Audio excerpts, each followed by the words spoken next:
And now let me play some 2K. Or the 2K popping. Of course, but when you consider the M2 Pro MacBook Pro with the exact same system on a chip starts at $19.99 right now, pretty good. That's the real reason I'm calling these Mac Minis a game changer, or at least for being so good, is performance per dollar. You don't usually expect that out of a Mac, but if I were to do like one of those dumb Apple charts of like, here's the laptop's performance per dollar, and then here's the Mac Minis, which is the same performance, but for less money. It's better. The line's higher. For so long, Apple's prioritized these laptops, which makes perfect sense, by the way. They've been great. Lots of people buy them.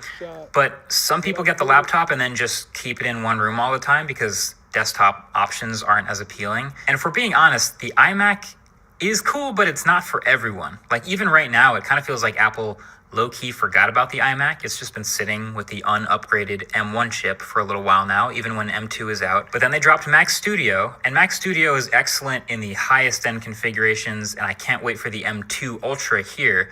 But yeah, the Mac Mini now slots in really nicely underneath all of that. And of course, with the modularity of a desktop that doesn't come with a monitor built in, now you pick whatever display you want with the $700 you save. It's funny, in recent reviews, I've been trying to give sustainability notes where it's relevant.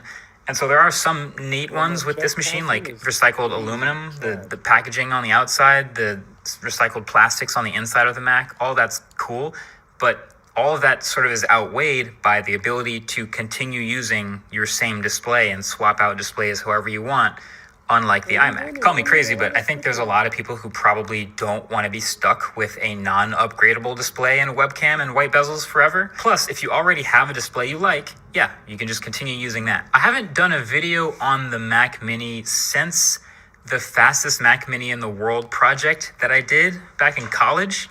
Shout out to those of you who subscribed back then. But I took the highest end available Mac Mini in 2012 and maxed it out by upgrading to the fastest RAM, the fastest SSD it would support, in an effort to make it like the most capable tiny machine for a college dorm room where space is at a premium. Because clearly my priorities at the time were video editing over homework. Now, this M2 Pro Mac Mini has all the power that I would have killed for back then as a fledgling creator with not a lot of space. And it costs less. I had to look back. I had spent in total with the Mac and all the upgrades, $1,759 for the fastest Mac Mini in the world. This one blows it out the water as far as performance and capability. Of course, the difference here is no part of this tightly integrated machine is upgradable at all. So now you got to think about spending a little bit more to account for having the machine for a long time and not upgrading things. Maybe a little more RAM, maybe a little more storage, depends on what you're doing with it. But yeah, this would have blown out the water. This can handle basically any footage that I could possibly throw at it that I could shoot myself. Also, by the way, if you actually do happen to be looking at one of these and you are in college like I was back then, don't forget about the student discount. That's typically $100 off, and I think with these machines it's $100. So now that brings this down $100. That also brings the base M2 down to $499, which is great. So in conclusion, if you're trying to pick one Mac to buy right now, think of it this way. If you already have an Apple Silicon Mac, like an M1 generation Mac, you're good. You don't have to buy a new Mac every year. Those machines were a great update over the Intel ones. You're set. Now, if you have an older machine and you're actually looking to upgrade, I would actually default to the Mac Mini and just start with the base M2 $599 Mac Mini. And I would not buy the iMac right now because if you look at the specs specifically, it's still M1 and it's $1299 for a non-removable 24-inch display. I would just get the Mac Mini instead and get whatever $600 screen you want. You can swap that out however. So I wouldn't recommend iMac right now. And then if you know that you specifically want to be computing on the go, that's when you move over. Okay, the laptops are really good. You can get an M2 generation MacBook Pro, and those are excellent. I just reviewed them. If you want to check it out, links below the like button. That video is up. And that's how I think about the lineup. But honestly, if you can find an M1 generation MacBook Pro right now on a discount, that's really good too. And then within each lineup, of course, I keep saying this, but the big difference between M2, M2 Pro, M2 Max, and eventually M2 Ultra when it comes out is GPU.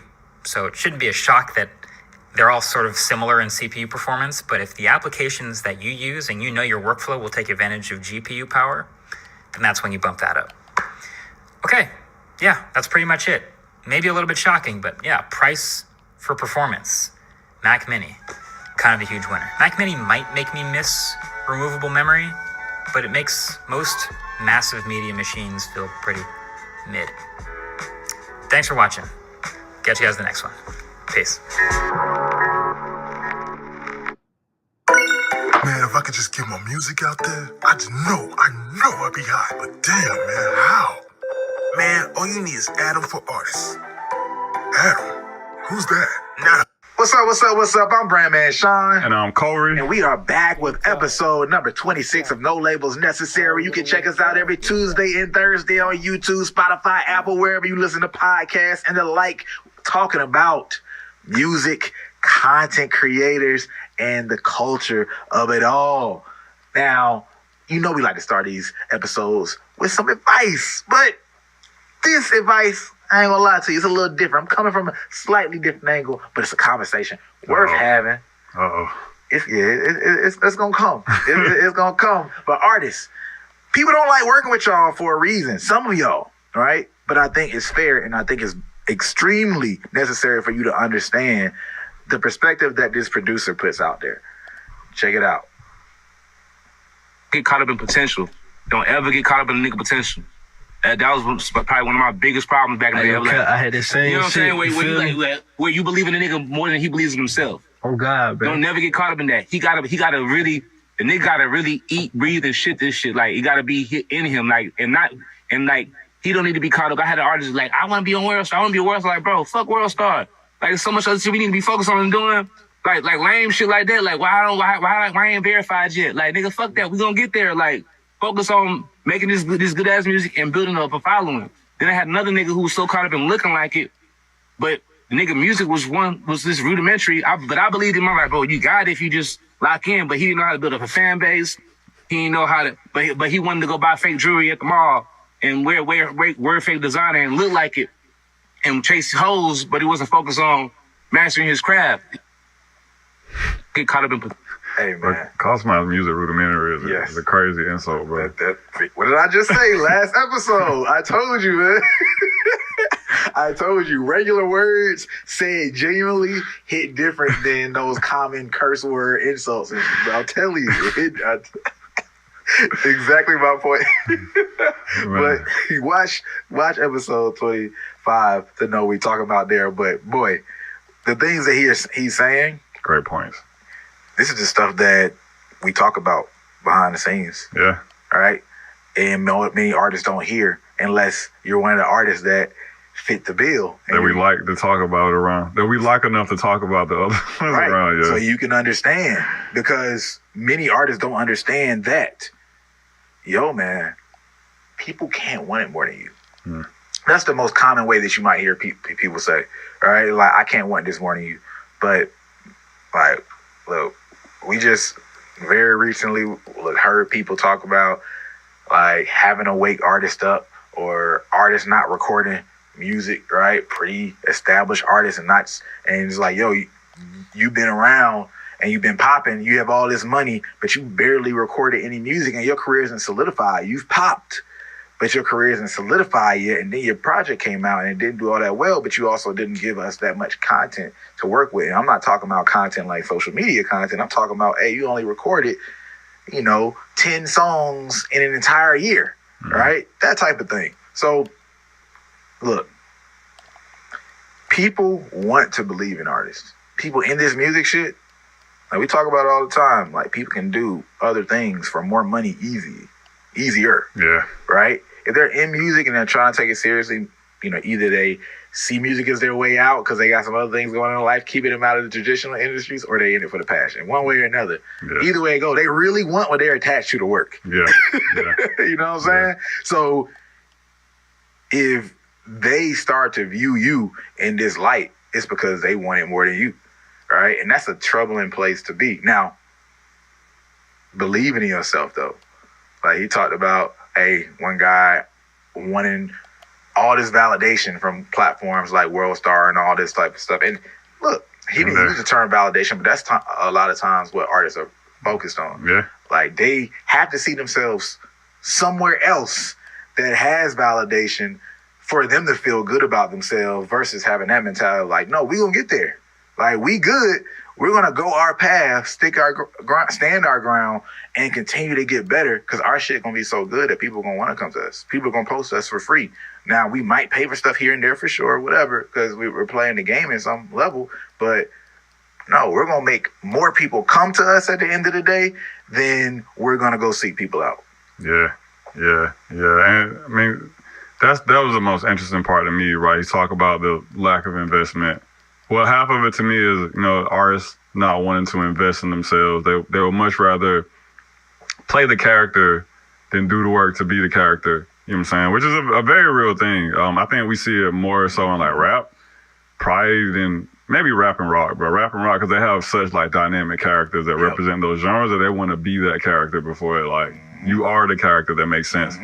But I don't know, the thing that I kind of got the most is I don't feel like artists ever think about like how hard it is for people to believe in them. You know what I'm saying? Like, first off, believing in somebody is very emotionally draining, right? Especially when they're not doing all the things that you want them to do or need them to do. And like I speak about this kind of thing. Like, I've seen both sides of it, like one from a marketing perspective, like us in the agency, and then from the management situation that I had, right? And like, it's draining when it's like, damn, you've been working 14 hours to get this op for artist that then fucks up and misses it. You know what I'm saying? Like, it's tiring, bro. Or like, the beautiful thing about the marketing agency is that the payment is the buffer, right? It can be like, hey, you spend this money, so if you don't do the work, there ain't no refunds, bro. You know what I'm saying? Like, you just ass out. But when you in one of those positions where you're not taking money from the artist, like management, whatever other creative services that people may be offering, like, that shit is very emotionally draining. You know what I'm saying? And so I think that like artists need to take this step back to like, one, like every artist listening to this needs to text your team members and be like, bro, I appreciate you, and I'm about to get to work. You know what I'm saying? They would probably love to hear that. Y'all watching a YouTube video instead of getting to work right now. You know what I'm saying? Just being real, you know what I'm saying? They listen to the pod, not working. But also just like think about like what the other side like looks like. You know what I'm saying? Like, for you as an artist that's privileged to have people around you that believe in you, more than likely means they're taking work off your hand that you would have to do if they weren't there for you. You know what I'm saying? Like, if you didn't have this manager, you'd be the one responding to emails at 7 o'clock in the morning. If you didn't have this producer homie, it'd be you scrolling through YouTube looking for beats, right? If you didn't have this engineer homie, it'd be you mixing and mastering all your shit. So like, think about like the amount of work that they are having to go through to believe in you. Because like you said, bro, like every person in music that has a valuable skill set, in theory, could take their skill set somewhere else. It may not necessarily be a different industry, but it could very much so be a different person. You know what I'm saying? Like, like it's like I said, going back to the marketing thing, I know that if we get 10 clients and one of them is bullshit, I'm just gonna focus on the other 9. Like, client number 1, bro, you ain't meet the bar, but 2, 3, 4, 5, and 6. Hey man, they doing everything we told them to do, right? They doing everything right. They making certain moves that you fighting against and won't even attempt to do. Why am I gonna waste my time over here when I could just help make their situation big and we all win? You know what I'm saying? Yeah. So I think like a lot of artists get caught up in thinking like, especially if you're a manager, your team's like flagship artist or like only artist or something. Like, you get caught up in like, they need me. You know what I'm saying? Like, I run this shit. They came to see me, Otis. You know what I'm saying? But any smart business person with any other skill set around music or music artist is, one, long-term way more valuable than you are as an artist. You know what I'm saying? Typically. Like last episode, there was a clip we played where the guy was like, the boxer video, right? Where he's talking about how like, the boxer might have X amount of years in this shit, but the manager might have 50, 60. Same shit with every other position in music except for the music artist. So it's like I don't know, but I always come out of that, bro. Somebody come in one of my TikTok videos was like, yo, can you believe in me? And I was like, no. I don't know you enough to want to believe in you. And believing in people is a lot of work. It's a wild question. It is a wild question. But I was looking at this shit, I was like, will you believe in me?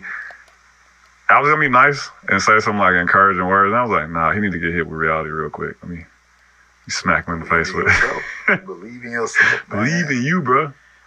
I believe in you enough to respond back to you. Man, I think artists should seriously think about a manager who's only getting 10% means when you make your first $100K, they only get $10,000. Crazy. All right. Now that's the agreement. The goal is to make you make way more, but still think about those reference points. Yeah. all right, and what you're making at the time and what that means for them. Maybe it's 20%. Okay, they make it $20,000, but there's a gap there, and for that person to be heavily invested in you, they really have to make you work for them to work. Yeah, and I mean, I don't know, man. I always think like the belief of the business, people behind the business infrastructure is always going to hit different. I mean, like, think about a homie the other day who told us, like, he on a handshake agreement with his artist. Yeah. Crazy, bro. Like, gotta be because he believed in him, because he wouldn't do it if he didn't believe in him, right? Yeah. But one of the artist thinks about it that way, you know what I'm saying? And, I mean, how many, conversations have we had with not even just managers, just different people in the industry who's like, yo, I used to work with this artist. Oh, what happened? Oh, they got up and then ran off. And so I don't think the artist understands, bro, belief from a business perspective. While, yes, it is a powerful thing for you as an artist, it motivates you, it maybe gives you insight, right? It helps move you along. For the people behind the artist, belief is a very terrifying, emotionally taxing thing, bro. So, like, I understand when certain power players in the industry make you jump through 1,000 hoops to finally work with them and talk to them. Mm-hmm. You know what I'm saying? I mean, even like us, bro, like we make motherfuckers go through the application. Like, I don't know, man, you gotta put a little work in before I even come in and say like, oh, I can't believe in this enough to do a campaign behind it, right? It's still things that we want to see because most people in music have experienced like some type of burn from an artist. Yep. Like the artist getting burned by industry people is a very powerful narrative. Story as old as time, but the other way around doesn't get talked about as much. You know what I'm saying? Because it's not as cool, bro. The fans gonna usually root for the artist. You know what I'm saying? Right. Whether they're in the wrong or in the right. They're like, I don't know that motherfucker. Why I care that you finesse them out of 5 M's? Get your money up. You know what I'm saying? Whoever you are. So yeah, but belief in the artist is a scary thing. You know what I'm saying? Then you get all emotionally invested in shit, and then when they're not doing right, bro, you angry, you stressed out, don't know why. Well, you know why, but you just stressed. It's like, nah, it's not a good feeling. I saw a clip the other day about the Chicago Bulls, and it was all these players commenting on Michael Jordan, right? And yeah, they acknowledged with him that he wasn't the nicest guy all the time, yada, yada, yada, right? But they were like, this dude practiced hard, like crazy. Like one dude said he came from another team and went to the Bulls practice, and he was just like, the hell's going on? Like, this is practice? Like, this don't make no sense. And then Jordan will put up crazy numbers in the game and then go to practice and go crazy, like try hard, playing all out. And what they were saying was, in practice, you had to come see Jordan, right? Like you really did feel like you were going against Jordan and you had to deal with Jordan. But in the game, you were happy that you had Jordan on your side, right? Now, I'm not telling artists to be hell. I don't know, what is it, Artistzilla, like Bridezilla, be an Artistzilla, some shit like that. But what I am saying is, all of that they had to deal with Michael Jordan, when they were in a game with Jordan, they were happy to have him on their team. Yeah. They felt good that there was a better chance of success. So if you can have people on your team feel like, oh, shoot, I'm rocking with this artist, the way he believes, the way he moves, the way he works, I know we're going to win at some point, then people will move different. But if they're doubting, they feel like, I got to remind you of stuff. I'm not talking about because you're working so hard, I got to remind you, oh, you got a meeting right at this time. Like, got to remind you that practice is a thing. Got to remind you that, hey, you are an artist and you do need to create music, right? You're not listening. You're not coachable, because Michael Jordan was still coachable, right? If you don't like possess those things that make people confident to follow you or be a part of your vision, then it's gonna be hard to keep people around and value. Yeah, because you're the spark. You know what I'm saying? It's You are like, the spark. and so like we're all looking at you as an artist as like, man, like they're not doing what they're supposed to be doing. Like, why should I feel motivated to do a good job? There are certain professions where, if they have integrity, they would do a good job simply because they were paid for it. Like us, right? Like if there's a client that does things that makes us not believe in them, then it's like, well, we're gonna at least do a good job at the thing they hired us for out of integrity, right? But you can literally like feel the spark like dying along the way. Where like it might start with us. We kind of like, man, I don't know. Then you'll talk to the manager. You see that same look of death in his eyes. Like, man, I'm trying to get him to do X, Y, Z, Brandon. You ain't gonna get no extra. Yeah. Right. But you might not even get the bare minimum. I'm just saying. But yeah, you definitely not gonna extra. Yeah. There's people who get extra. Yeah. Just because of how they carry themselves and the belief that people have in them. Is like, dang, all right, these are the terms of our agreement, but man, yo, I just talked to somebody and they're dope and they're cool. I'm gonna tell them about you. That's not a part of my job. I'm gonna tell them about you, or I'm gonna do an extra 30 minutes on TikTok scrolling, looking for ideas for you because of the way you move or the belief in the project, whatever. So if you want to get the most out of people, it takes you, it requires you to move a certain way. Yeah. Period. 100%. You know what I mean? Now, Biore blemish patches. Absorb pepsin oil. Visible results. with that being said, got a little something else to talk about. All right? Got a useful tool for artists. And artists, I know y'all are always looking for ways to think about what you need as an artist to build out your structure. Well, there was a useful post in Brandman Network that I want to show y'all. Now, again, if y'all don't know about Brandman Network, if you're new to the podcast, first of all, welcome. If you're coming back, welcome back. But Brandman Network is our platform where we take the information we learn in our agency and we have free courses that you can get that game from based on what we learn from the real world. We not know people who are just watching videos and then creating strategies based off of other videos about strategy. This is the shit we do in the agency. BrandmanNetwork.com. And of course, you get to talk to people on our team and other dope people that we accept. Check it out. It's completely free. Now, the wheel of support for musicians. Tazzy Online shared this. Appreciate you sharing this. Found this on the IG of Art Rev Soul. We just talked about some Art Rev Soul shit 2 episodes ago. So shout out to Art Rev Soul. Make sure y'all follow Art Rev Soul because they're apparently putting out some good shit. All right. Tell them we sent you. Tell them we sent you. Put the at no labels necessary, in the tag or something like that. All right. Now, the wheel of artist support. Now, at the middle, what does that look like? That's just a picture. Are those fans? Yeah, I was like, those are supposed to be fans. I thought it was the artists, but yeah, no. So these are just fans. It's a picture more for the sake of picture. But first in the center, they got fans. All right? And then you got to go out. You know how to use these? No, all right. I ain't gonna lie to you. It's like some therapy shit, really. Low key. So fans impact the merch and the touring. So if you look at this space right here with the blue and then the line outside of it. Okay. Yeah. Right.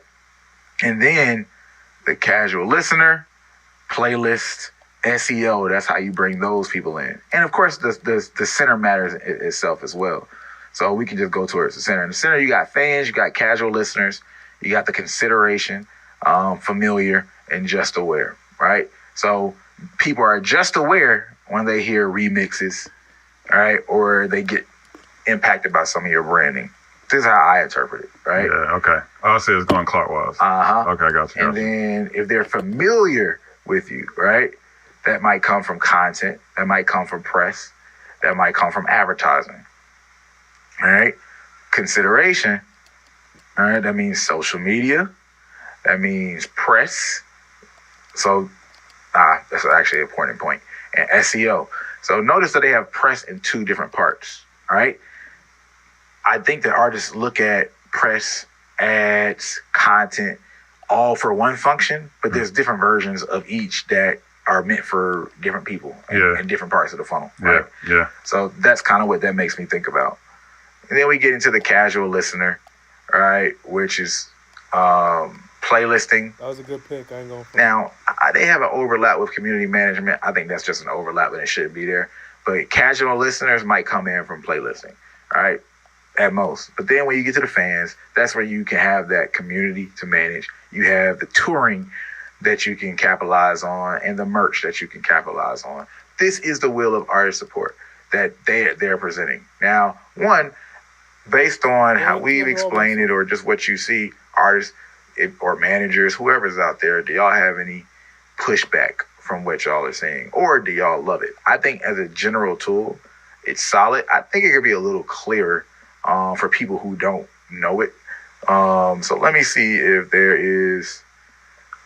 I'm gonna go to the IG page and see if they might have spoke about it in a caption, giving more detail for somebody. Jacory, did you have anything about this that you wanted to talk about? Nah, I'm still. I want to see the caption first because, like I said, it's called the Wheel of Support. I'm trying to understand. Is it saying that this is the stage where this level of listener show support or get them, you get their support, or is it saying that this is how you get this level of listeners support, like through these means? Oh, look at them. They got the plug. To get more info, you got to go to artrevsoul.com. All right, so we weren't able to find any additional description from them, so we'll have to take that at face value. But I think it's an interesting exercise to try to even make something like this happen. And it's not a bad tool. I think it is something that at least can get you to visually begin to put things in some boxes. And as much as you can, especially many artists in the way they learn, if you can visually map things out in a way, it's a great way to learn it and always have something to refer back to when you're building out your campaigns. Yeah. So, I love to do that myself. But we're not going to harp on that one too long. I want to get to the next topic and talk about how major label deals are negotiated, twisted from the perspective of a black billionaire. Now, here is a post from United Masters. All right, they said a look into how major label deals are negotiated when, check it out, during a conversation that Robert F. Smith had at his alma mater. Businessman Robert Smith detailed how private equity firms function. His outline had similarities to how major label deals are constructed in order to most benefit the label monetarily without actually investing time and energy into a lot of the artists they sign. Check this out. Your small business has a partner that always puts you first. GoDaddy, tools and support for every small business first. Let me tell you what private equity is. Okay, it is typically 8 white males sitting around a table arguing about which of their deals is better than the others. They have 15 or 18 deals in their mind and 25 relationships they think that if they bring them together, they can make money. And then they sit at the table and argue about, well, my deal's better than yours and I'm gonna shoot your idea. It's a very bespoke process. And most people think, oh, by that, the cream will rise to the top. The best returns will manifest out of that process. But go look at the facts. The facts show high volatility. Okay, some cases do great, some cases lose everything, right? And look, I don't call that investing. That's placing bets. All right, now there's another great video on this same carousel from somebody else, but that alone, when we look at it, if you've paid attention to label infrastructure traditionally enough, you know that artists are looking for one big win. Now, labels are looking for one big win to take care of all their losses, right? So, yeah, y'all 500 artists might fail, but man, this one hit, and man, they covered everything and more. That's where we're getting our profit from. Why are labels so tight with that money, right? That's a part of why. Because we don't know how we're going to make this work, right? So, and we know that we don't know how to systematically make something pop. So we have to do our best guess, provide our system of resources to increase the odds, but then at the end of the day, we just got to see what happens. Gambling. It's gambling. It's a more strategic gamble, but not so strategic. I don't even want to call it, in most cases. I don't even want to call it. What's a better word? It's a system built to gamble and lessen the odds of major losses. All right. So I've talked to people, actually Wendy Day, shout out to her. She was one of the people that first kind of told me that, look, they have numbers when it comes to these deals that artists make, right? So the accounting department has it cleared. I can do this number, I can do this number, because I have to make a certain amount of money on an investment. They are looking at the odds of this. They're working all the numbers. So when you're thinking that you're in this process of a bidding war, you will have people drop out. Yeah. Why? Because they have numbers that are work based on their system and their infrastructure that they can make an investment in. So a lot of times, I think from an ego standpoint, we think we're bidding and getting a maximum value. But really, what we're getting is getting the maximum value that they can give us, not what we're worth. And in some cases, probably many cases, your worth is beyond their maximum, but you're happy that you negotiated to a higher point, even though that higher point is not your true worth. It's just the maximum worth that they can Put a 30. view you as and provide for you, which kind of sucks. Yeah. You know what I mean? But you're like, oh yeah, I made these folks fight, and then they offered me this number, and I went with them. You know, so all this is an illusion in some ways, right?